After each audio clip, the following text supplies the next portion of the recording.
Hi ಎಲ್ರಿಗೂ ನಮಸ್ಕಾರ. ಎಲ್ಲರೂ ಹೇಗಿದ್ದೀರಾ? ಇವತ್ತು ಸಿಂಪಲಾಗಿ ರುಚಿಯಾಗಿ ಮೂಲಂಗಿ ಚಟ್ನಿ ಹೇಗೆ ಮಾಡೋದು ಅಂತ ನೋಡೋಣ ಬನ್ನಿ.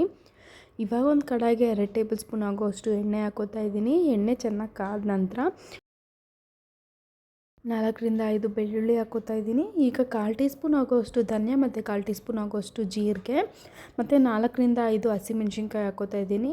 ಅರ್ಧ ಈರುಳ್ಳಿ ಹಾಕೋತಾ ಇದ್ದೀನಿ. ಇವಾಗ ಮುಂಚೆನೇ ಕಟ್ ಮಾಡಿದಂಥ ಮೂಲಂಗಿನ ಸಣ್ಣ ಸಣ್ಣದಾಗಿ ಅದನ್ನು ಕೂಡ ಹಾಕಿ ಎಣ್ಣೆನಲ್ಲಿ ಚೆನ್ನಾಗಿ ಫ್ರೈ ಮಾಡ್ಕೋಬೇಕು.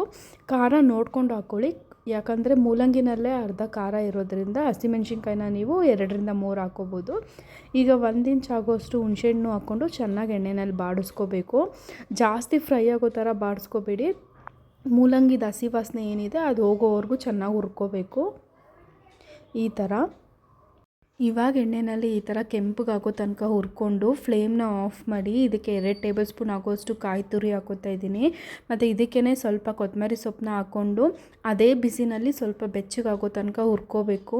ಇದೆಲ್ಲ ತಣ್ಣಗಾದ ನಂತರ ಒಂದು ಮಿಕ್ಸಿ ಜಾರ್ಗೆ ನಾವೇನೆಲ್ಲ ಹುರಿದಿಟ್ಕೊಂಡಿದ್ವಿ ಅದನ್ನೆಲ್ಲ ಹಾಕಿ ತರಿ ಆಗೋ ಥರ ರುಬ್ಕೋಬೇಕು.